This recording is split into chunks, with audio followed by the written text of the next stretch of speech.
Okay, great. We're recording. Right. So today's lecture, I'm just going to actually check to make sure how much time we have today, because sometimes it's a little different. Okay, so we have until 11 a.m. my time, 12 p.m. your time, and we'll throw some breaks in there. Just give me the signal and or we'll do it in an hour or so. But yeah, so the goal of today is to talk about inheritance. Which, of course, to do that, first, we're going to have to discuss what inheritance even is. But inheritance is one of these features that sort of is, it's a big feature of object-oriented programming. The concept of object-oriented programming is not quite complete or fully fleshed out without it. So we're going to discuss it, hopefully in enough depth that we can understand sort of what's actually going on behind the scenes, so it doesn't just feel like magic. And then we're going to discuss this thing called super, which is a keyword much like self. Super is a keyword that has to do with inheritance that objects can use. Then we're going to talk about this question of multiple inheritance, because usually inheritance is from a single class, like a single class inherits from a single other class, or multiple classes all inherit from a single other class. But Python has this semi-controversial feature where you can inherit from multiple parents. JavaScript does not have it. In school, we were taught this is a terrible feature. C++ has it, and it's just a known shoot yourself in the foot feature. So basically, we will discuss how this works and also why it's dangerous or why it's like prone to confusion. And then finally, we're going to talk about this idea of composition versus inheritance. This wasn't in the lesson plan as of yesterday, but I think it's important to discuss. This is basically talking about this, we're going to talk about inheritance, but then there's this other strategy to sort of combining classes, which people call composition. And basically, everyone got super gung-ho about object-oriented programming in the 90s when Java became big. And people kind of overused inheritance, and over time realized it had issues. And so this concept of composition versus inheritance came up, which is designed to basically say, when do you want to use inheritance and when do you not? And what are the other strategies if you don't? So we'll get to that. Cool.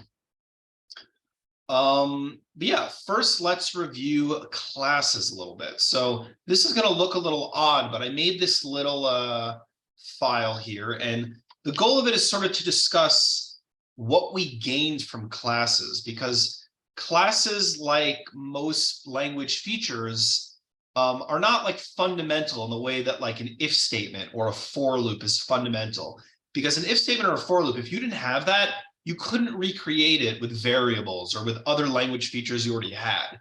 Whereas classes, you actually can. They might not look like good classes. It might be too verbose and ugly, but you absolutely can make something class-like without actually having that keyword. So this is an example of that. I guess let's look at the after classes thing first below to see that, because we're used to it. So we have this class cat. We can initialize a new cat by giving it a name, and we're saving it to this instance variable self.name. And then we have that self keyword, which is always passed as the first argument, at least internally, to the methods of the class. And then we have two more methods, eat and meow. Meow is just going to print something. Eat is going to also take in a food, and it's going to print something, but not only does it print the food, it also prints the name, which it has access to because it has access to self, which represents the whole class. And here we have an implementation where we have a specific instance of a cat called Garfield. And of course, you don't have to pass in self. Self is sort of this implicit variable. And we can, get its name directly, and we're able to say dot name. We don't have to say like brackets, quotation marks name, because it knows there's a name on there. Absolutely. And then we have meow on there and eat. Cool. So a very simple class, but this sort of demonstrates, what a class is and how it can be like concise and sort of nice. And this is what it buys us, in my opinion, that we could have created a class like this, where essentially we have this function called eat and this function called meow. And part of the nature of these functions is they have no idea that they reference anything called a cat. So if you're going to pass in some variable it needs, like cat name, you're going to have to be explicit about that. And here we have two cats. They're just represented in objects. They each have a name, an eat, and a meow key, and those point to either, the actual value or some function which they share. And that works well enough, but notably, unlike a class or an actual class, because cat1 is just an object, it only knows that it has, so you can see here, it knows it's a dictionary of strings to any's. So it knows it has strings, but it doesn't know what strings. So I can't say cat1.name. I have to use the sort of more verbose bracket syntax, but this gets me the name. And then if I want to access the meow function, again, I have to do it like this, and then I call it. And then again, I'm accessing the eat function, and then I'm calling it, but I have to explicitly pass it cat1's name like this. So we didn't actually get anything new with classes as much as we cleaned up what would have been a pretty ugly approach to using, dictionaries into something that just reads better, is easier to reason about. And honestly, for me, it's priceless that you can just say .name. I hate having to do the bracket syntax. Really makes things uglier a lot more quickly. So yeah, I would say before moving on, how do we feel about class syntax right now? Like, does it make sense? Does it seem reasonable why we like this approach versus, this approach that you've never seen, but which is an obviously uglier approach to doing approximately the same thing? I like the class approach due to the fact that, like you just said, I don't understand that other part that you showed. Never seen it before. Yeah. Well, I mean, it's just stuff in the sense of like cat1 is an object. Right. If we want to get something off the object, we have to do this, and that happens to be a function, so we call it. So it's honestly the same thing. It's just like a class is a language feature that if you were to look, if someone were to create an implementation of the Python interpreter and write it in Python, classes would almost certainly be done in a way like this. It's just that it's a little more annoying. It's harder to keep track of for a regular programmer as opposed to the person writing the compiler. They can do things in a slightly uglier way.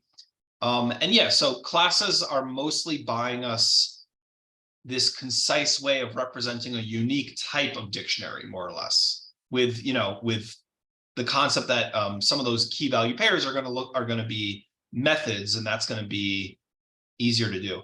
I should clarify. I think we've probably mentioned the word method before, but when you're dealing with classes or objects, you'll often hear the words fields or methods. A field is just something like self.name. You would call that a variable or outside of a class. In Python, they seem to call them instance variables, but sometimes you'll hear them called fields. And then similarly, you could call this an instance function or something, but instead what we call them methods. They're just words to distinguish between when you're in the object-oriented world versus outside of it, but really a function within a class is no different than a function outside of a class. We just say, the cat has these methods versus, a program has, various functions.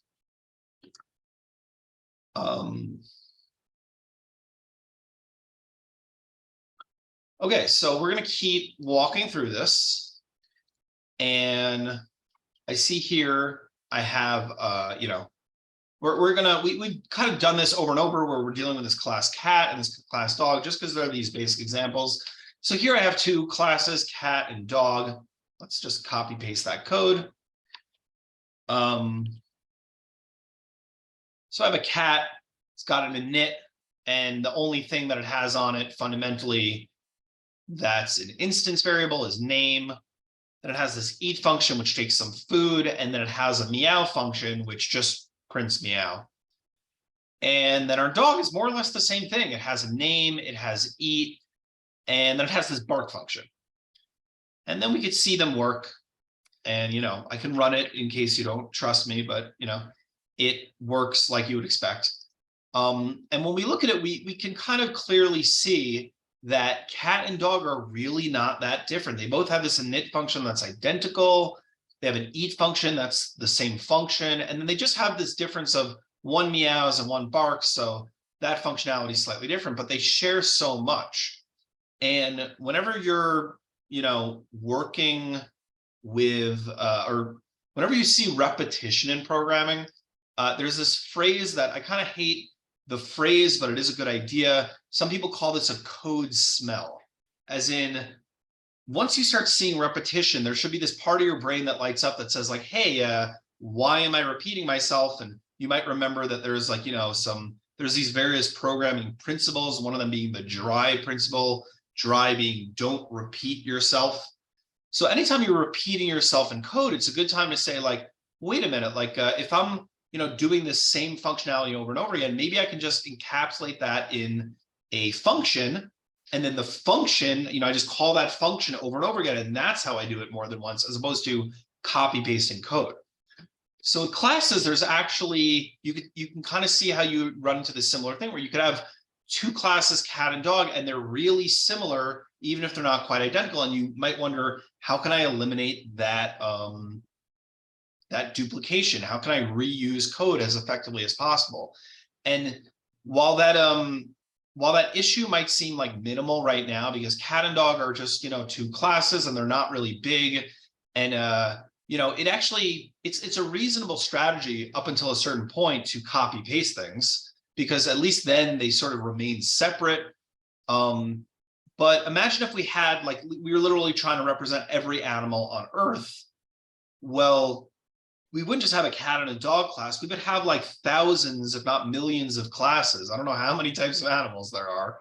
And you'd imagine a lot of them would share certain similar things. So let's say every animal has a name, but then you say, okay, well, actually every animal has a last name too. That's how we do things now in biology or in zoology or whatever.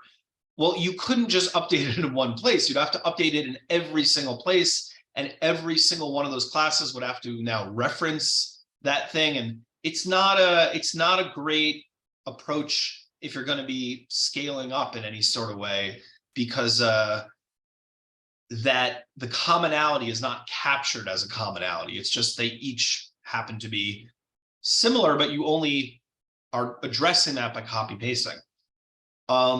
So this is the essential motivation behind inheritance. That if we think of a cat and a dog class, what we're basically doing is in code, the cat class is meant to represent this, idea or concept in reality called a cat. Because when you see an individual cat, you know things about it, even if you don't know that individual cat, because you identify it as a cat. There's this concept in your brain that says, oh, cat. Cats are at least born with 4 legs. Cats have 2 eyes. Cats are mammals. Cats are descended from,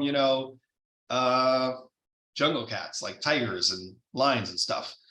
And that concept of a cat is what makes, is what translates to a class in programming, that even though, this cat class can't capture the name of an individual cat, that's going to have to be given in, the constructor. We still can know things about a cat where we know, well, the cat's going to have a name at the least. A cat eats, a cat meows, and that's our understanding of what a cat is. But just like in reality, we have this concept of a cat, we also have, sort of higher order concepts where we have cats and we have dogs, and we look at both of those and we say, okay, a cat is a cat and a dog is a dog. And these are separate classes of things, but they're not entirely different. They both have 4 legs. They both have 2 eyes. They're both mammals, etc. And they definitely differ in certain important ways. But cats and dogs share this common concept of animal. And obviously I'm being very pedantic now. You guys, I mean, this might be an interesting lesson for like a kindergartner, that cats and dogs share this common root of animal. I think even kindergartners probably just get that automatically. But yeah, so there's basically this idea of an animal that sort of captures the commonalities between a cat and a dog, but we haven't found a way to represent that programmatically yet. So this is where the idea of inheritance comes in. And you'll see right here, I'm not even going to define the animal class yet, but just this is the basic syntax of how you represent inheritance. So normally when we define a cat, we just say class cat and that's it. But just like with a function, even though this isn't a function, just like with a function, we can open some we can open some round parentheses. And in there, we can say what it inherits from. And so in this case, we're saying a cat inherits from animal. And there's essentially two ways you can read this. If you might say cat inherits from animal. You could also just say cat is an animal. This is a terminology will come up a little later when we talk about the composition versus inheritance debate. But yeah, so a cat is an animal. And so how might we implement this? Well, I'm going to copy this whole thing here to demonstrate some features that we have now that we have inheritance. Right? Well, first things first, I'm going to create my animal class because, I mean, I'm not sure to what degree Python's okay with things being out of order, but I'm pretty sure if I try and, I actually don't know. Some languages tend to support this, some not, but obviously you see if I take animal out here, it's confused. It says, what's an animal? How do I, inherit from something I don't know about? And it looks like if I put it down here, it's still pretty confused what an animal is. So yeah, you have to define that superclass first. And what is an animal? Well, we're saying an animal, just like, our dog and cat before, has this init function, which, creates a new one. And we just give it a name and give it an instance variable of name. And then we say it has eat, and then we're just going to give it this thing called speak, which says I'm an animal. Of course, animals don't say I'm an animal, and in fact, there are no animals.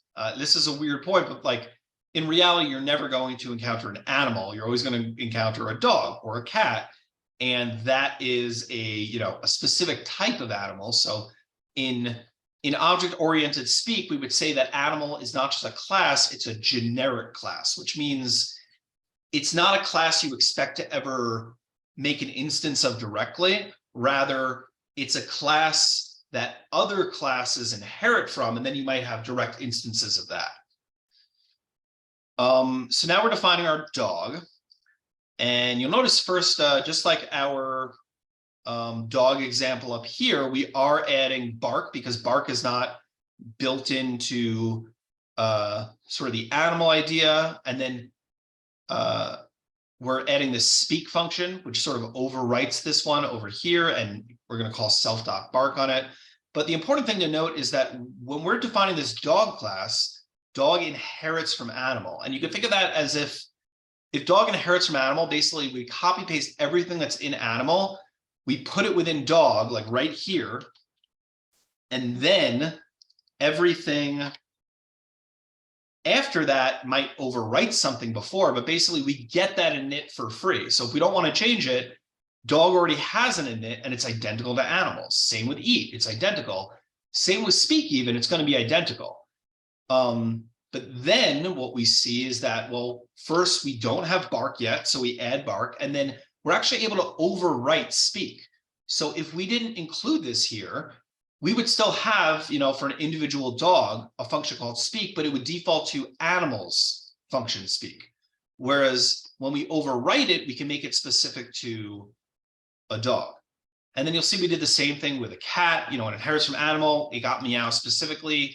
And then we also gave it this function speak, which overwrites that initial function. And this is the basic pattern you're going to see with inheritance, where basically you inherit from some superclass. We'll get into those terms in a bit. And once you inherit, you get everything. And then your only job at that point is to add the things that are unique to this class and or to overwrite functionality or methods that are already given in the superclass, but that you want to make specific to this subclass. So it's kind of nice that, especially if you imagine that, let's say animal came from a library, we don't define what an animal is. If we're creating our own animals in the form of a dog or a cat, it's a much smaller definition now because it's just getting to piggyback off of everything that was written in animal. So as you see, calling cat and dog works. We didn't have to define that constructor, but we got it for free from animal. They both still support eating, which is, within animal. They both support speaking, but if I run it, you'll see that when they speak, they're running their own function speak, which is overriding the animal's function speak or method.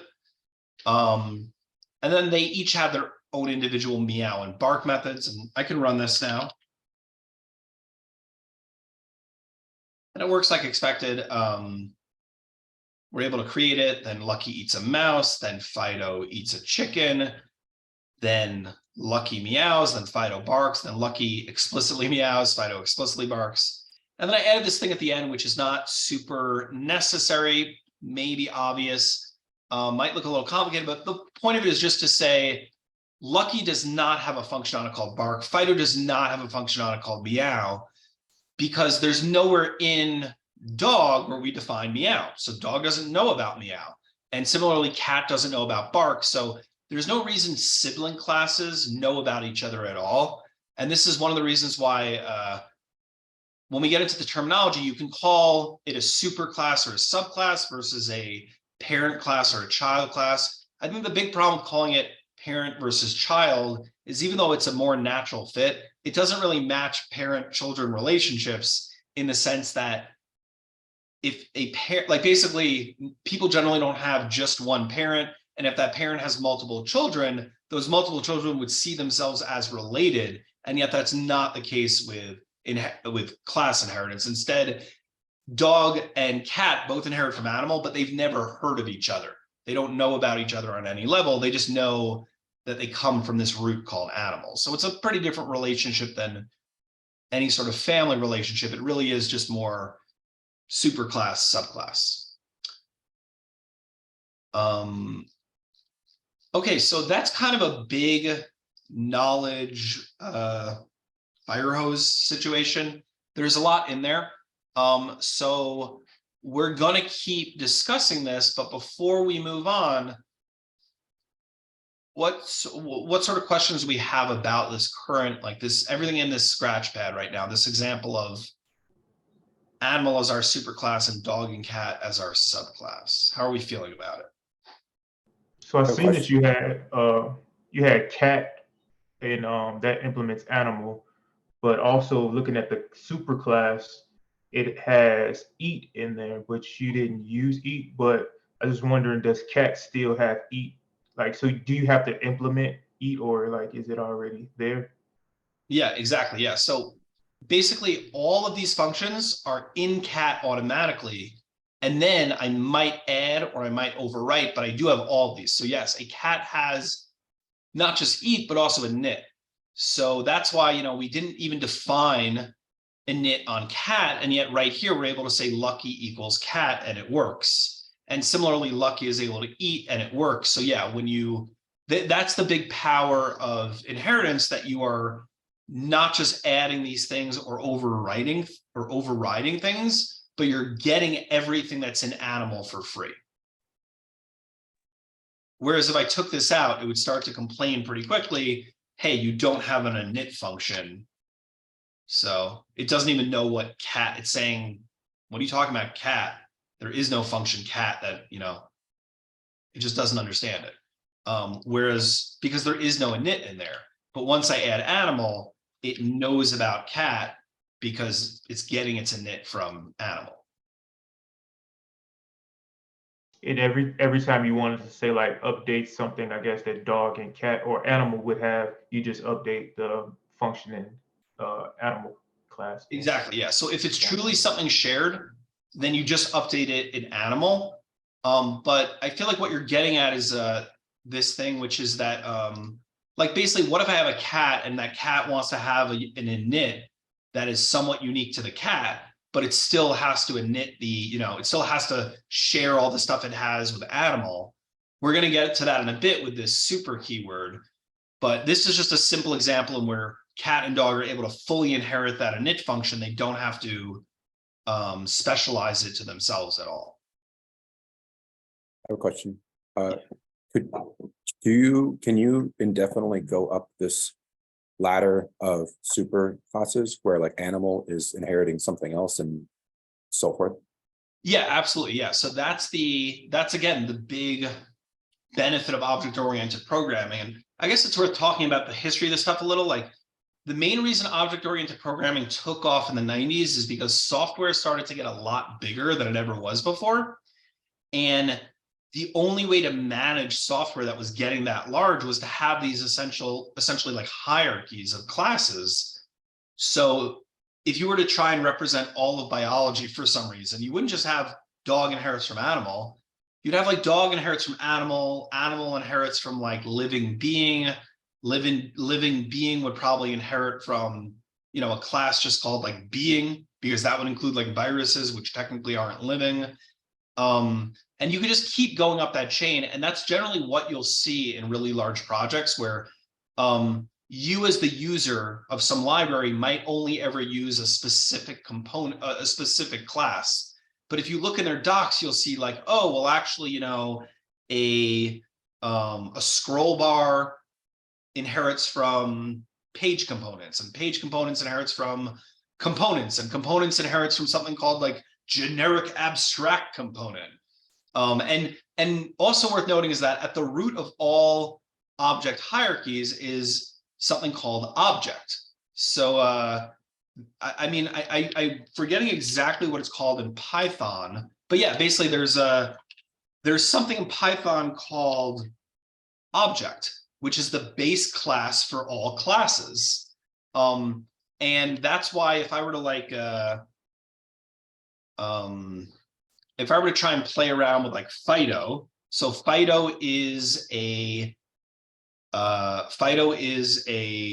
dog, and as a dog it inherits from animal, and so bark is a dog thing, and eat is an animal thing, and name is an animal thing, and speak is an animal thing. But what's annotations or class or all this stuff? Well, this stuff comes from what animal inherits from, which is object. So even Python itself uses this idea where any class you make will inherit a fair amount of stuff from this root class called object, because these are things that are going to be common to any object. So for instance, like size of, I guess, is going to tell me how much space and memory this thing takes. We'll just print it out at the end here. But that's obviously something we didn't implement ourselves. But as it turns out, that was something that was 32 bytes, I don't know.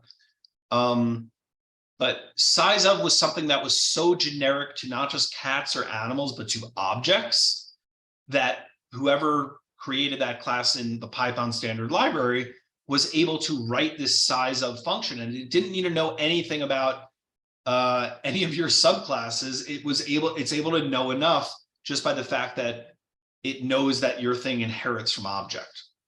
So that might be a little complex, but you generally will never have to encounter this whole thing where you do ultimately know that you inherit from object. But that's when they say it, that in Python everything is ultimately an object, that's what they mean, that everything inherits from something else, and at the root of all that. So a dict is just your dict is something of type class dict, and a dict inherits from object.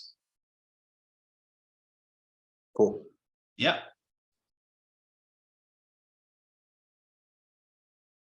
Okay, so unless we have any more questions, still last call for questions. But yeah, we've sort of we ended up discussing sort of the two reasons why we care about inheritance, because one, you get to reuse code, but kind of the other big one is that once you have that, step up, that n+1 sort of step, you now can build these chains, and these chains can be massive. And that's probably the biggest actual benefit for like, it doesn't seem relevant at this level, but basically if you're trying to make like an operating system, or if you look at like the C# standard library, that's going to have to cover so much that there's no way you could accomplish it with just a bunch of individual things that don't know about each other. It's really helpful if things sort of exist in this tree where they're able to share things up and up these levels. Yeah. Okay.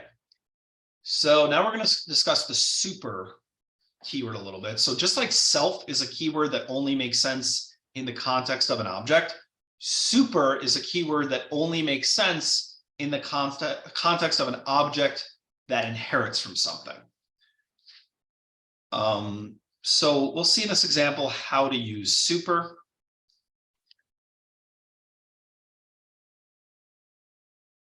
Okay, so we have our animal like before, right?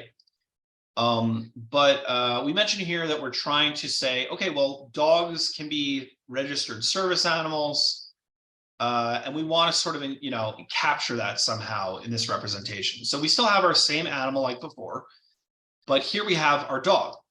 And this kind of looks a little ugly probably, but the point to recognize is that if we don't write this new init function, a dog just looks like a dog's init function is going to be the same as an animal. It's going to look like this, where it takes a name as part of its argument list, and then it has this internal thing called name, and then that is what a dog is. But we actually want to have this additional thing called is service animal. So for a second here, let's imagine we have this alternative class called dog, which has nothing to do with the class below, or basically which doesn't inherit from animal at all.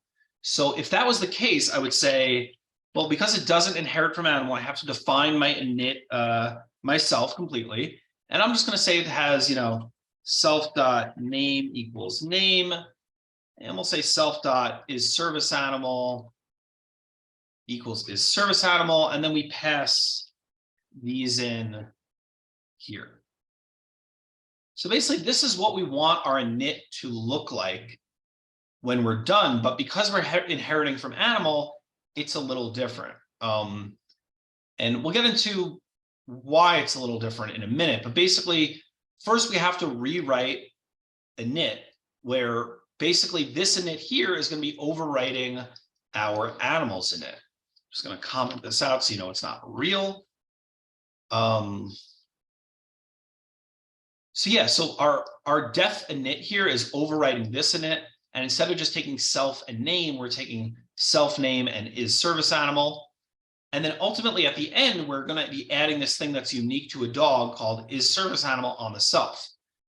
But before we do that, we have to initialize name as it exists on animal. And so that's where super comes in. You could see super as just a replacement for this specific animal. So if I were to write this explicitly, instead of writing super, I could write something like, sort of like internally, I have something called animal. And animal is going to be equal to, this is something you can do in Python or no, this has nothing, this isn't unique to Python. I'm saying an animal takes a name. So I would say something like, or just put name in there. And then I would have this thing called animal. And then I would say something like self, below that, I would say something like internally, this thing called a dog, self.name equals animal.name or something like that. I mean, it's not exactly one-to-one, but basically the super thing is saying you're going to get a copy of what dog inherits from. So we'll discuss this more in a bit, but basically when you create an instance of a dog, you're also creating an instance of an animal. It's just you don't have direct access to it. It lives inside a dog, you could say. And the way you access it, you can't access it externally, like on an instance of a dog, but within the class, you could say super to say, I want to be talking about the animal within the dog right now. And then you call a init on it and you pass it name. And when you do this, it automatically updates not just, it basically updates the self that is dog. I don't know if that is so clear. It looks uglier when I see it now, but we're going to be discussing it a bit more. And then you'll notice I'm overwriting speak as well. And in this case, I check if it's a service animal, which, you know, we did put that explicitly on dog, but just as well, I'm able to say self.name. I don't have to say super.name. Because I called super init here, it's added automatically to my dog. So my dog has everything that my animal has. Or actually, it has nothing to do with the fact that I called it here. I don't think. No, it does. It does. Because in the previous examples, you just simply wouldn't have, you were automatic. Yeah, never mind. But yeah, I mean, honestly, I feel like this is a slightly more complex example than I'd like, but How would I reassign the name in that situation where it's I'm initializing, I'm super initializing, and then under that I would reassign the name? yeah, I think so. Exactly right. So you would say super. I mean, you could also, if you're not going to use what's in here at all, I believe you could simply write, you might just be able to get away with not writing this at all. But basically, to be safe, generally, the first thing you do when you init a subclass is just run super's init with all of its variables. And then afterwards, you could say, well, actually, I don't like that at all, because the nature of a dog is I'm going to say, you know, I'm going to take exactly, I'll take what basically self.name here is going to be whatever super has, and then I'll add dog to it. And then self.name here is going to be something that is overwriting that, saying this is a dog's name. Yeah, again, it probably feels a little confusing because when we're on this side, it's just what super initialized for us, whereas when we're on this side, we're actually explicitly saying we want it to be something else. And that's almost unnecessary, obviously, because we're passing a name. I can just write something like that. But as a rule, people tend to run the init on the superclass first, because you don't know if it does some kind of setup. Maybe it's not just saving name, but it, like, you know, I mean, this could be an interesting example where we see something like, I'm gonna, you know, write something like this. Self.name equals name underscore animal. And then first I won't have this line at all. And then at the end here, I'll just print something like Fido.name. And we'll see what that comes up with. That's right, I have to print it.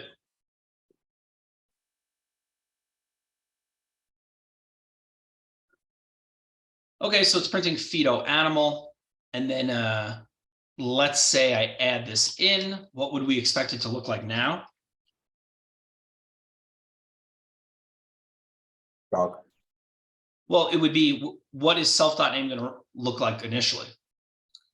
The name, and then Well, Fido, what and is, then Fido. I mean, if we wrote name underscore dog, what would we, for Fido, what would we expect self.name to be at the end of this?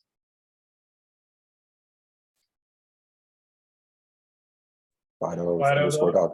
Fido underscore dog, right? But if we do it like this, what do we expect it to be? Given that we just updated it like this. Oh, I see what you're saying. So it'd be Fido underscore animal underscore dog. Exactly, yeah. So the point of running that init is that if we didn't, we wouldn't initially have a self.name. So we could reference just name, but for all we know, like if I do this, I believe things still work perfectly fine. But the problem is, what if, I do wonder where that breaks down. As in, let's say I don't have super in there and I do give it a name explicitly, and then I see that eat relies on a name. What if I try and say Fido dot eat? I'm not sure it's going to be able to, because it doesn't know about its own. Yeah, exactly. Or sorry, no, I actually got to give it the food first. Right, you eat food. Okay, so it does work. It does work in this case. Because as long as it has access to something called name on the self, it's okay. But as you see, if we add this in here, that init, and we do self.name here, that init is going to make sure that something called self.name on there doesn't just take in the name, but adds underscore animal. And then from there, we could continue to make it our own. But But if you don't run an init, you might lose some important functionality. Sorry, if you don't run an init with super, you might lose some important functionality that super class is actually creating for you. And you might not even realize it immediately, but down the line, it'll be the case that, you know, animal expected its super function to be called if dog is going to utilize any of those animal functions or methods. For the super, can we do this, the star arcs, or star quarks, star quarks for the super? Because like I imagine, like if you change animal in the future to like start adding variables, right? Could you somehow do something where it's like super dot init star args, right? Where you're like inheriting everything that comes from that? Or quark or whatever it is. You're saying, I mean, where would star args go as the input? As the super, right? So like if you imagine like if you were inheriting everything from the init from animal, right? And let's say a year from now, I add 20 different things to animal that I still want dog to not break, right? Do I have to like manually add all those init things into dog now? Not if dog doesn't overwrite them. Oh, I see what you're saying. Yeah, yeah. Oh, wait. Yeah. So, I mean, this is sort of a contrived case here where we are updating name in a particular way, but the big benefit of inheritance is that, yeah, animal could grow and grow and grow. And as long as dog just initializes animal in the normal way, dog is going to get all the benefits from animal growing without having to adapt to animal. But you are right, for example, that if that init function for animal changed where it took more variables, you would eventually have to put those variables in. And that's a case where you might have something like, you know, star args, and then you just say, I mean, I forget exactly how it's done in Python, but basically you just say, actually, we're, you know, animal is gonna, or sorry, dog, we're just gonna pass it a ton of variables, and we're just gonna pass all those variables into animals in it, because we don't want to keep track of all the individual ones. Yeah. Perfect. Cool. So we're going to use super to pass back, I guess, all the arguments from the init of, I guess, dog, just to make sure it gets back to the animal class. Is that how it works? So we have the init from dog, and it has its own arguments. And we want to make sure that those arguments get back to the super class so the animal has them as well. So that's why we're using super.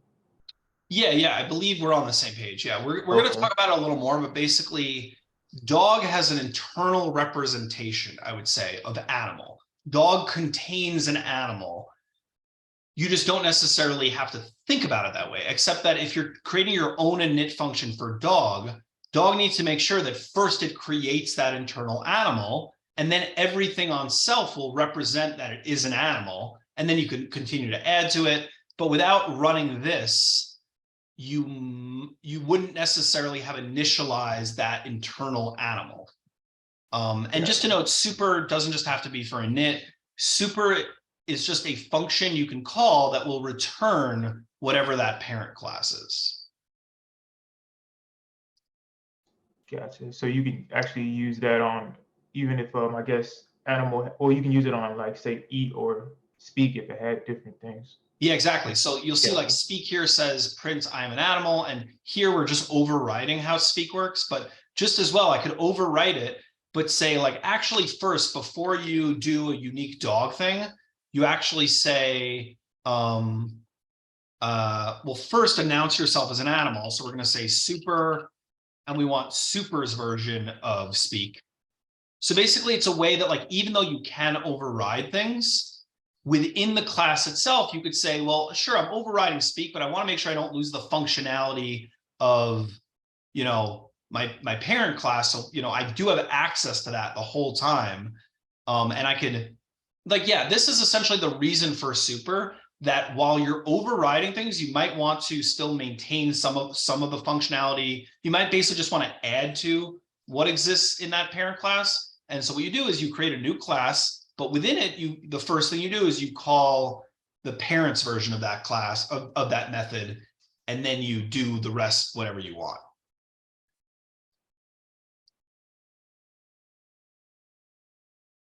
So yeah, I mean, it's kind of a contrived example here, but it ends up being useful because oftentimes a parent class will do a lot of setup that's necessary.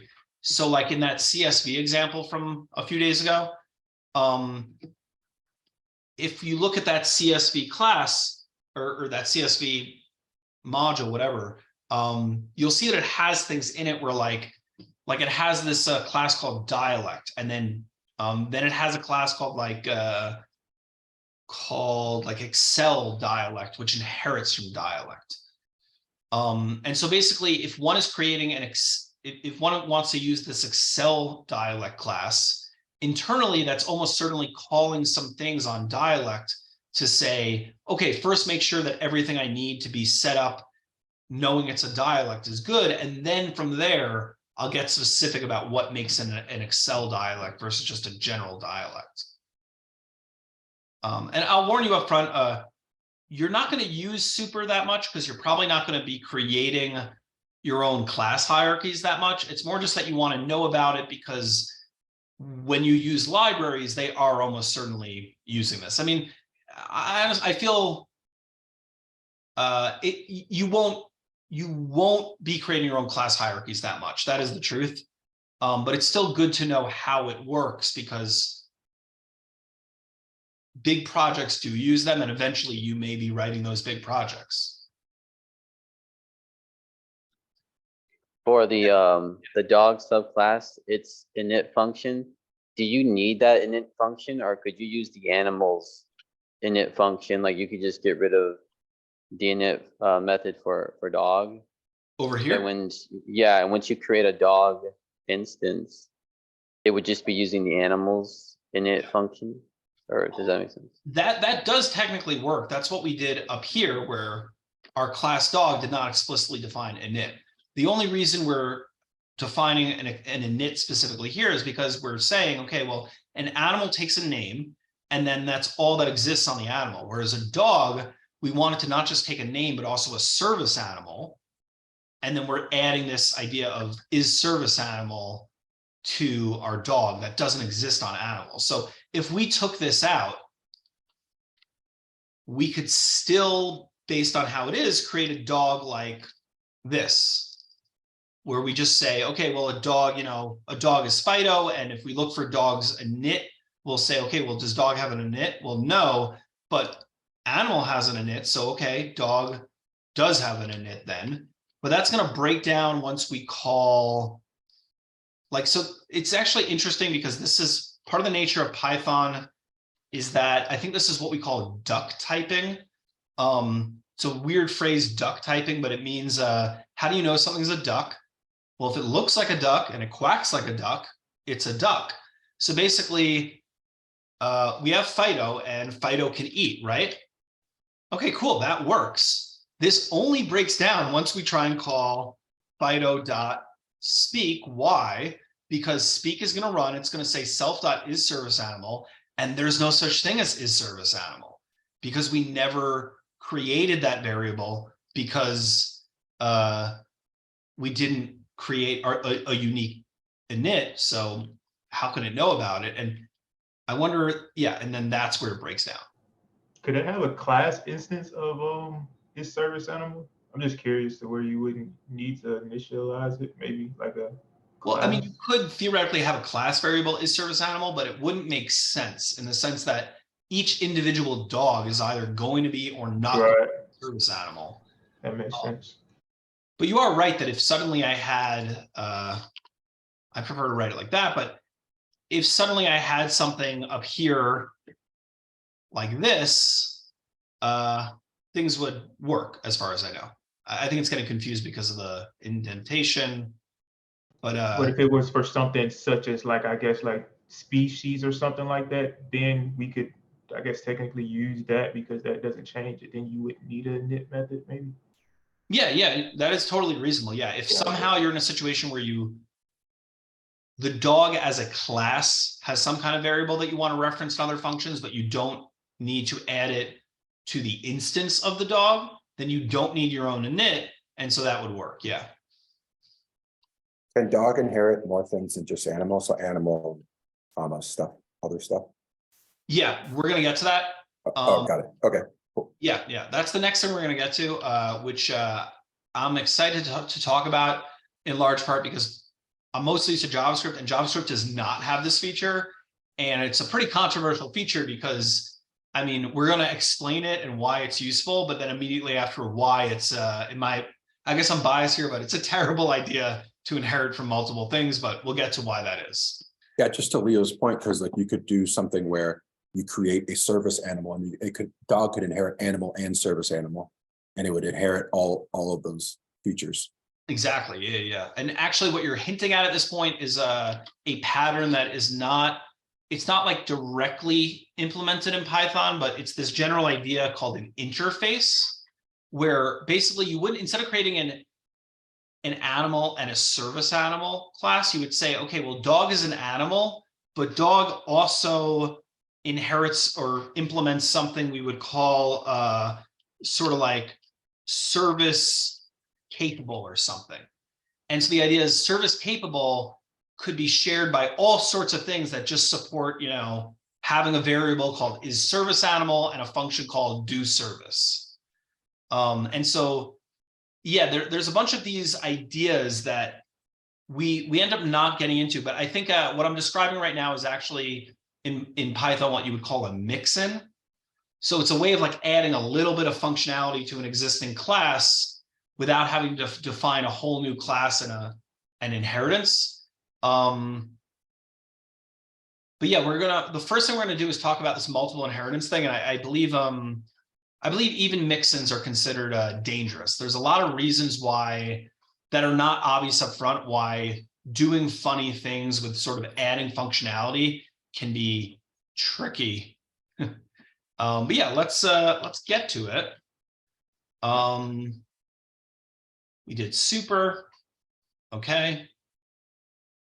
Oh yeah, and I just wanted to talk here for a second about this idea of internal representation. So this is one of those things where you'll never see this up front, but this is how an object works and why super works the way it does. That here you see I'm creating, I guess let me copy paste it. Here I'm creating an animal, right? It has a knit, eat, speak like before. And here I'm creating a dog, but I'm not explicitly inheriting from anything. I'm just my own class called dog. And in this init, I'm taking a name and an is service animal, and then I'm creating a instance variable, which I'm just happening to name internal representation animal, and then say equals animal. So I'm just creating an animal that dog holds onto called internal representation animal.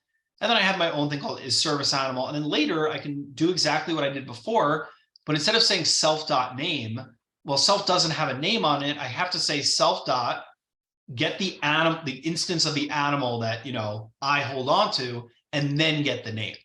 So inheritance is basically a shortcut for this. You ultimately, at the end of the day, you hold on to a specific animal.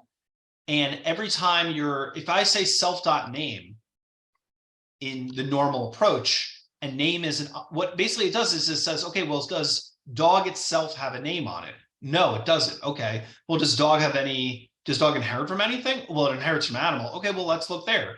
Does animal have a name on it? And it turns out, yes, so you're done. But I could go further where I could say self.dict. Well, that's not on animal either. So at that point, it has to say, well, does animal inherit from anything? Yeah, it does. And it inherits from object. Okay, well, is dict on object? Yeah, it is. So the main benefit of inheritance versus doing it like this is that if you have a long object hierarchy, you might have to say self.internal this, .internal that, .internal this, .internal that. And by using super, it's just all on that first self where dog's going to have name as if it literally absorbed everything from animal, as opposed to it holds a reference to an animal. But in reality, it just holds a reference to an animal. Yeah, so that's we can talk a little bit more about that point if people are interested. but arguably you don't need to know that because that's sort of like implementation type details. It's just an explanation of why things are the way they are. But the point is you're not supposed to have to think about that. All right, I think we're good. Yeah, sorry, I heard something. No, I think you're about to. Yeah. We're gonna do multiple inheritance now. Oh, wait, no, you weren't gonna do it. So we have a flag for a break. Oh, yeah, no breaks anymore. No, you're right. Break. Let's do, let's flag the break. 15 minutes, right? Sound good? Yep. Okay, 15 minutes. Let's come back and then we'll do multiple inheritance. Fun. Okay, and I'll stop sharing right now. Then I'll stop recording.